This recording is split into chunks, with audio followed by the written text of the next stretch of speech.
mo lọ sí ọlọ́jọ́ kan ìkan lára àwọn boys mi bíi mẹ́ta lára àwọn boys mi ó ti pẹ́ ká tó sọ fún ó ti lọ níṣẹ́ mi àwọn boys tí wọ́n pè wá àwa parí mo wá fún wọn lówó wọ́n máa ń gbọ́gà wọn ṣépè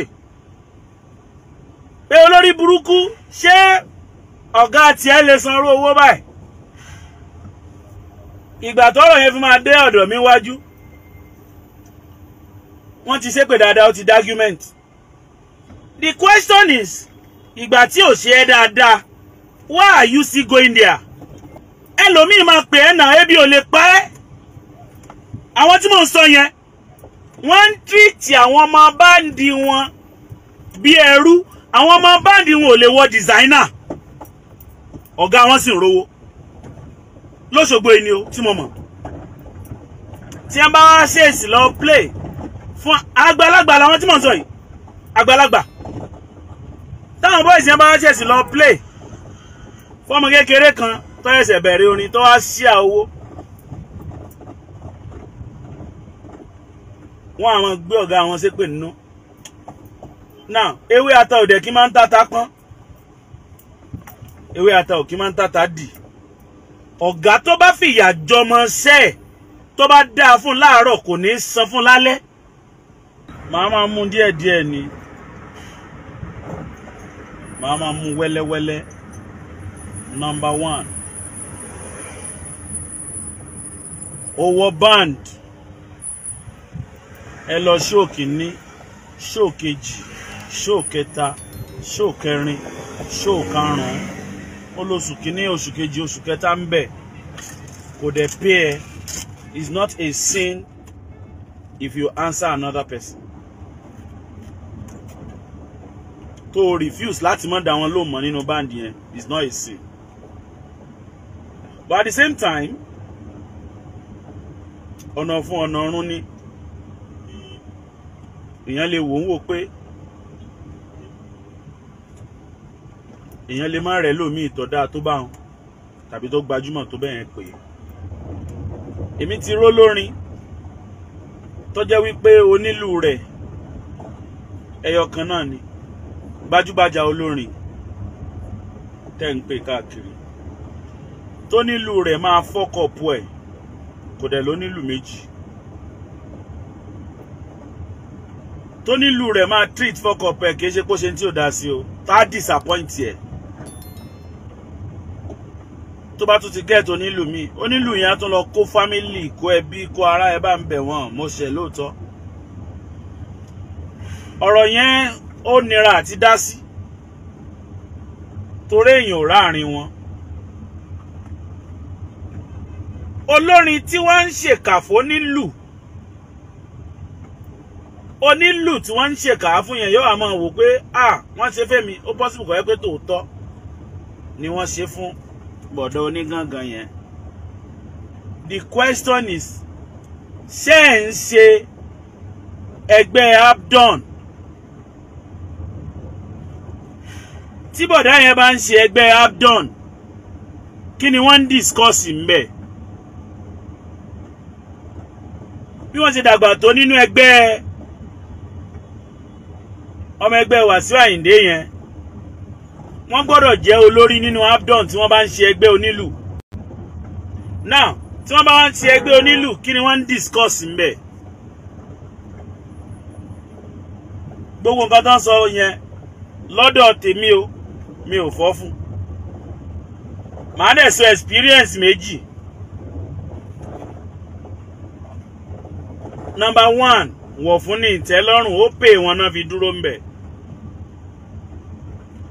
Lóṣogbo tá a wà yìí mo mọ àwọn olórin tó jẹ́ wípé bí ẹrú ni wọ́n ṣe ń treat àwọn boys wọn.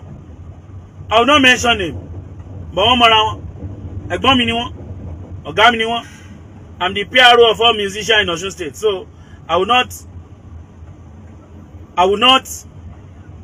mention anybody's name. Bí wọ́n ṣe wá ń treat àwọn boys yẹn báàdì tó àwọn boys yẹn ṣì wà ńbẹ̀. They are still there. mo lọ sí ọlọ́jọ́ kan ìkan lára àwọn boys mi bíi mẹ́ta lára àwọn boys mi ó ti pẹ́ ká tó sọ fún ó ti lọ níṣẹ́ mi àwọn boys tí wọ́n pè wá àwa parí mo wá fún wọn lówó wọ́n máa ń gbọ́gà wọn ṣépè pé olórí burúkú ṣé ọ̀gá tiẹ̀ lè san owó báyìí ìgbà tọ́rọ̀ yẹn fi máa dé ọ̀dọ̀ mi wájú wọ́n ti ṣépè dáadáa ó ti dá argument. The question is ìgbà tí ò ṣe é dáadáa why are you still going there?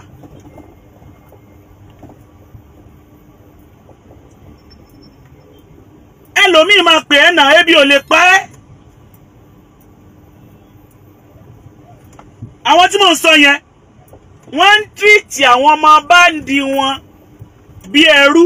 Àwọn ọmọ báńdì wọn ò lè wọ designer ọ̀gá wọn sì ń rówó lóṣogbo ẹni o tí mo mọ̀ tí wọ́n bá wá ṣèèsì lọ play fún àgbàlagbà làwọn tí mò ń sọ yìí àgbàlagbà táwọn boys yẹn bá wá ṣèèsì lọ play fọ́mọ kékeré kan tó ẹsẹ̀ bẹ̀rẹ̀ orin tó wá ṣíà owó wọ́n àwọn gbé ọ̀gá wọn ṣépè nínú. Now ewé ata òdẹ kí máa ń tata pọ́n ewé ata òkí máa ń tata dì.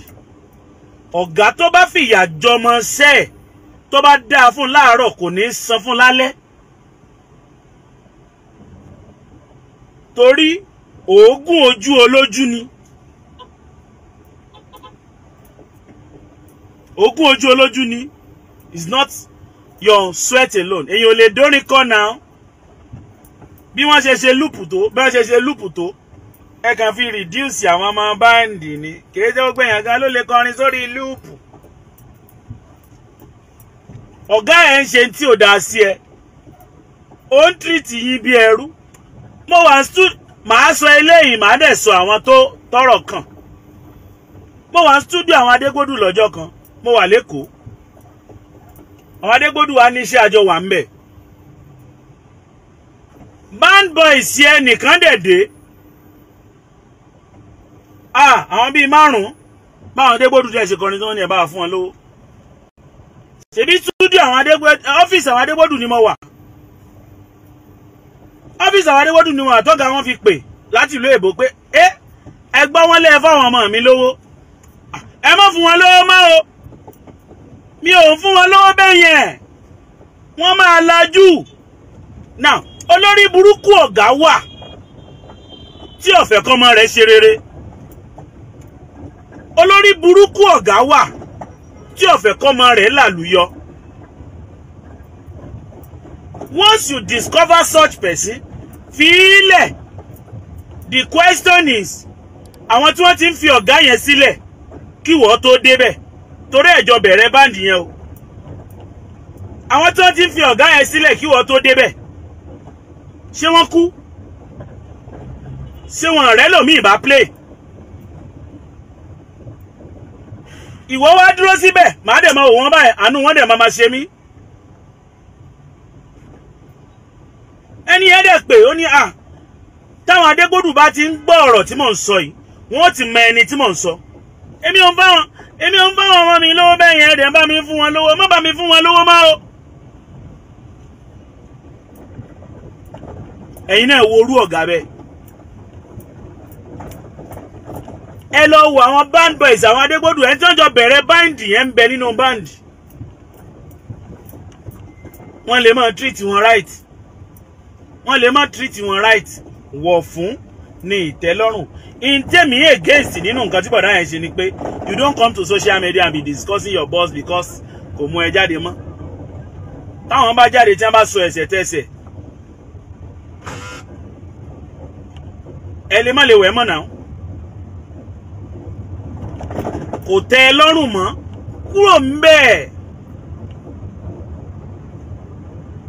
Ọmọ mi kan bẹ lóṣogbo yìí ọmọ mi ni màá pè is my person is my boy. Àwọn ọmọ báńdì ẹ sọ fún wípé nínú ìpàdé wọn ẹ ló sà owó tá a bá ti pa lórí stage àfẹ́kẹ́ fọwọ́ kan £1 ń bẹ̀. You want to see money on this music? Go and book well. Nínú owó booking yóò sanwó expenses o. wọ́n wá kọrin fún odidi bí ọdún kan. Wọ́n kọrin fún odidi bí ọdún kan. Wọ́n láwọn ò fẹ́ kó yọ nínú owó stage mọ́ ní sẹ́. Ogún àwọn ni. Okay, no problem. To satisfy àwọn ọmọ tán ti jọ ń bọ̀ tipẹ́tipẹ́, ó yá, ẹ máa pín. Wọ́n dẹ̀ bẹ̀rẹ̀ sí ní pín. Wọ́n tún wá pín dé level kan. Wọ́n tún wá ṣèpàdé ní December 31st last year pé ṣó fẹ́ ká play for 2024.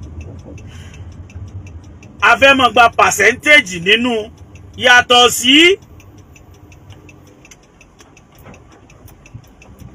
sí owó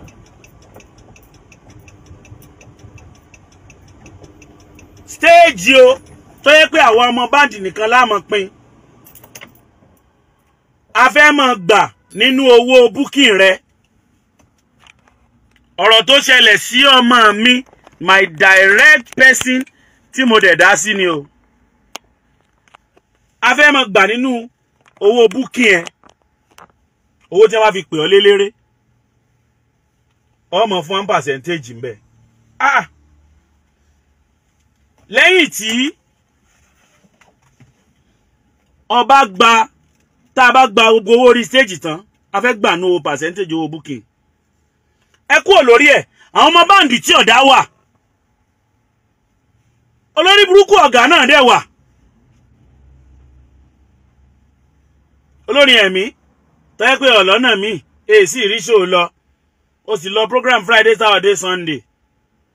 Ẹ̀dẹ̀ ń lọ lé láàárọ̀ Monday. Onú máa ṣe transfer sí. Wọ́n dẹ̀ ṣe transfer. Wọ́n transfer owó ọjọ́ kan. Tàbí owó ọjọ́ méjì ní owó ọjọ́ mẹ́ta. Wọ́n nìkan sì dákó gbogbo ẹ̀ lọ lé. Olórin bẹ́ẹ̀ tún wá pè ọ́ ní weekend tó tẹ̀lé. O tún tẹ̀lé lọ. Ọ̀rẹ́ ló ti pọ́n, ó ti pé ọ nìyẹn. Ọmọ yẹn wá ní ẹ ti lọ create WhatsApp group mi. Lẹ fi forward message yìí àbí. Ó dẹ̀ yọ gbogbo wọn kúrò nínú group. Ó wá resend message sí gbogbo wọn pé ẹni tó bá lè bá mi ṣiṣẹ́ pẹ̀lú sharing formula tí mo máa sọ fún tó bá ti bá mi chat.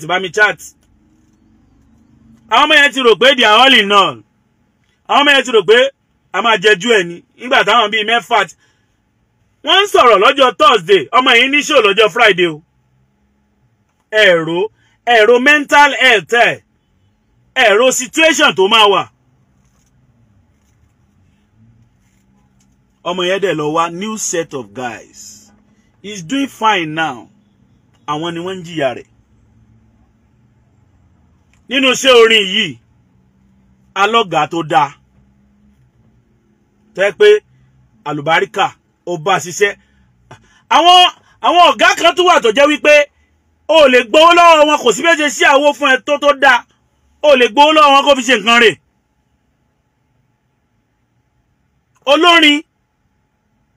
Olórin tí ń dùn ìṣàdédé dùn.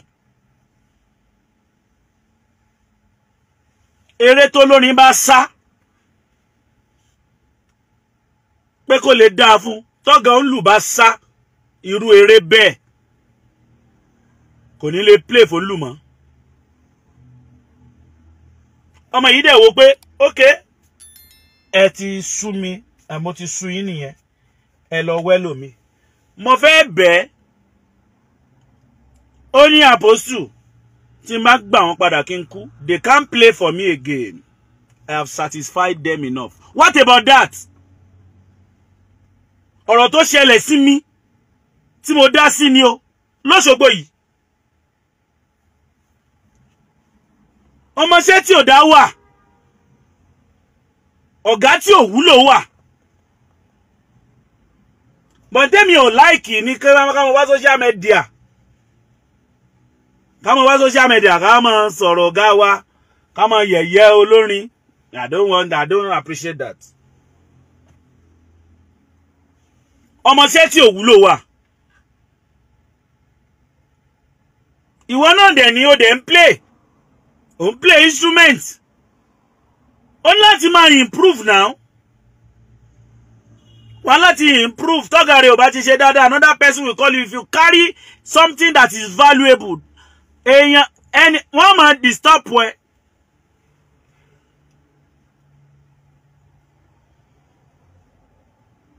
ọmọ kan ń play lẹ́yìn Adégbòdù lọ́dún kan àwọn Ayéfẹ́lẹ́ wá nídìí Olómele àwọn Adégbòdù wá ní pé ọmọ yẹn lọ sẹ́yìn Ayéfẹ́lẹ́ ó lóò lè lọ o wọ́n máa rí un bí ọ̀dàlẹ̀ ni ẹ̀yin ni ẹ mú mi lọ àwọn Adégbòdù wá mú ọmọ ń lọ